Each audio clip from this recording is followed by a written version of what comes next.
Ilm insonni yuksaltiradigan, jamiyatni taraqqiyot sari yetaklaydigan eng buyuk kuch.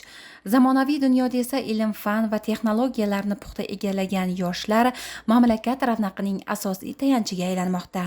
Ana shunday fidoyi olim va izlanuvchan mutaxassislar safida Samarqand davlat universitetining ikki iste'dodli vakili Munis Hamidov va Otabek Esanov alohida e'tiborga loyiq. Munis Hamidovning ilm yo'li tinimsiz izlanish, qat'iyat va yuksak maqsadlar sari dadil odimlar bilan yo'g'rilgan.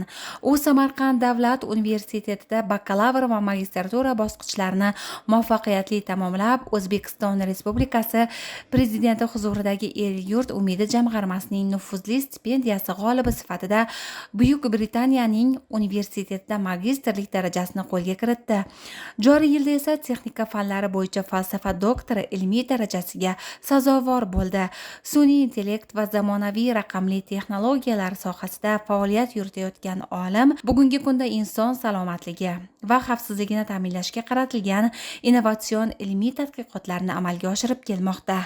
Prezidentimiz ham aynan o'zlari doim ta'kidlaydilarki, sun'iy intellekt texnologiyalarini qo'llash, ulardan effektiv foydalanish va o'sha o'tgan yili chiqqan qarorlarda shuni aytdilarki, 2030-yilga qadar barcha oliy ta'lim muassasalarida sun'iy intellekt laboratoriyani tashkil etish masalasi qo'yilgan va bu borada biz o'sha rektorimiz Rustam Ibragimovich Xolmurodov bizga o'sha sun'iy intellekt laboratoriyasi tashkil qilib berdilar. Mana 2 yil bo'ldi. Bu laboratoriyamizning asosiy maqsadi O'zbekiston uchun driver sohalar hisoblangan, o'sha muhim sohalar hisoblangan o'sha qishloq xo'jaligi, tibbiyot, ekologiya, iqtisodiyot, yo'l harakati xavfsizligi kabi muhim sohalarda sun'iy intellekt texnologiyalarni integratsiya qilish bilan muayyan bir muammolarga yechim taklif qilish va loyihalar ishlab chiqish.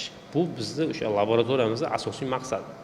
O'zi birinchi navbatda bu laboratoriyani tashkil qilishdan oldin men o'zim shaxsan o'sha Buyuk Britaniyada magistratura bosqichini o'qiyotganimda o'sha Angliyadagi o'sha laboratoriyalarni ko'rib, o'sha yerda ishlab ko'rganman va o'sha ishlash jarayonida o'zimga orzu qilib qo'ydimki, nasib bo'lsa o'zimizning universitetimizga borsam, aynan shu laboratoriyani tashkil qilishga harakat qilaman dedim va mana bu kunlarda ham ko'ryapmiz. Ya'ni bu laboratoriyamiz jahon standartlariga mos, ya'ni eng oxirgi rusumdagi texnologiyalar bilan jihozlangan va aynan o'sha chet el andozalaridan, ya'ni analoglari bu yerda bor demoqchiman. Ya'ni bu qurilmalar bizga sifatli dataset, ya'ni sifatli ma'lumotlar to'plamini shakllantirishda yordam beradi.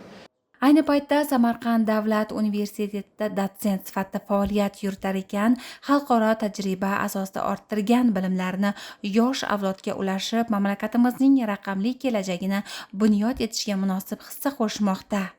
PhD ilmiy darajasida olganda o'zim ham bitta loyiha ishlab chiqqanman. Bu o'sha haydovchilarni o'sha avtomashinaning ichiga smart kameralar o'rnatish, ya'ni aqlli kameralar, sun'iy intellekt integratsiya qilingan kamera, ya'ni o'sha haydovchilar uzoq masofaga o'sha avtomobil boshqaruvida o'sha haydovchilarda charchoqlik, uyqu holatlari kelib chiqishi mumkin va bu o'sha yo'l harakati xavfsizligida o'sha baxtsiz hodisalarning oldini olish maqsadida ishlab chiqilgan loyiha.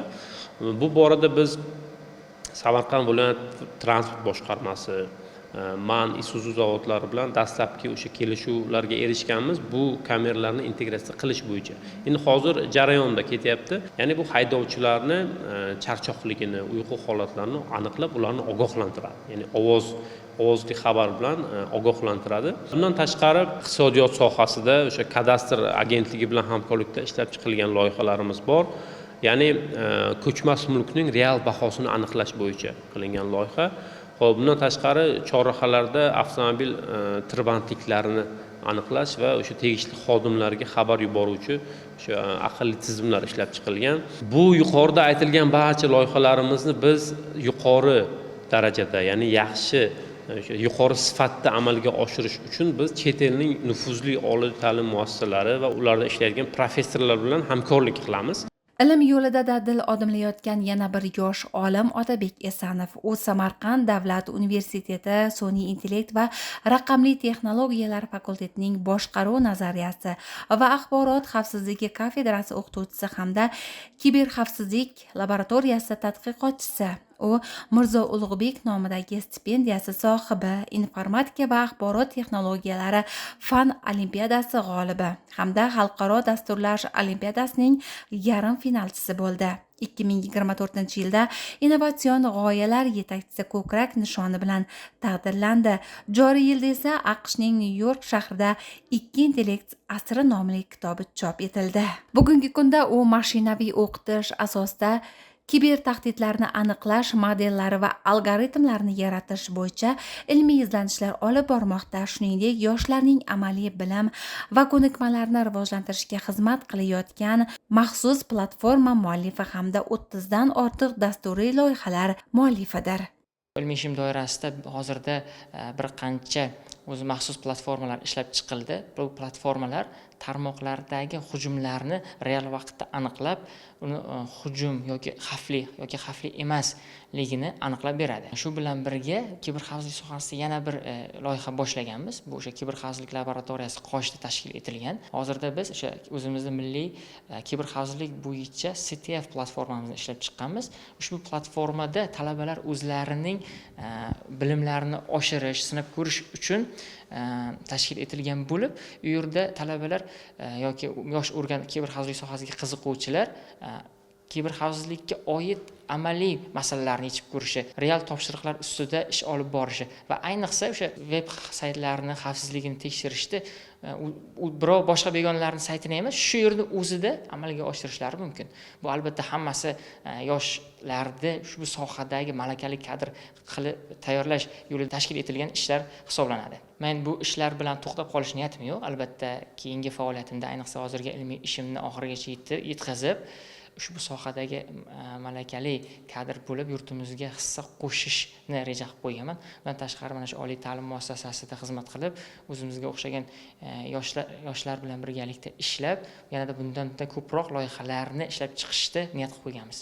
Bugungi kunda albatta zamonaviy professor o'qituvchi degan tushuncha bor. Zamonaviy professor o'qituvchi o'zi qanday bo'lishi kerak? Zamonaviy professor o'qituvchi bugungi kunda kamida 2-3 ta xorijiy tillarni mukammal bilishi, aynan bizning sohada va u nafaqat Samarqand davlat universitetida faoliyat olib borishi bilan birgalikda xorijiy oliy ta'lim muassasalarida ham qisqa kurslar o'tib keladi. Ular o'zlarining malakalarini oshirib keladi. Xuddi shu yo'nalishda biz o'zimizga reja qilib olganmiz. Fakultetimizda har yilida har kafedradan kamida 2-3 nafardan professor o'qituvchini biz xorijda malaka oshirishga yuboramiz. Bu biz o'zimiz universitetning rejasi asosida. Bundan tashqari hukumatimiz tomonidan El-yurt umidi jamg'armasi tomonidan o'qib keladigan professor o'qituvchilarimiz bor. Undan tashqari o'sha sun'iy intellekt, axborot texnologiyalari yo'nalishida butun dunyoda darajasi yuqori bo'lgan onlayn masofaviy o'qitish tizimlari bor. Bularda o'qitib olamiz. Albatta bu asosida demak talabalarimizga biz zamonaviy bilimlarni yetkazish uchun professor o'qituvchilarda ham muntazam ravishda demak tayyorgarliklarni oshirib boramiz. Munis Hamidov va Otabek Esonovning hayot yo'li bitta haqiqatni yana bir bor tasdiqlaydi. Yuksak marralar tasodif bilan emas, balki tinimsiz mehnat, izlanish va ilmga sadoqat bilan zabt etiladi. Zero ilm kelajakni bunyod etadigan qudrat, innovatsiyalarni yaratadigan tafakkur, muvaffaqiyat sari ochiladigan eng ishonchli eshikdir.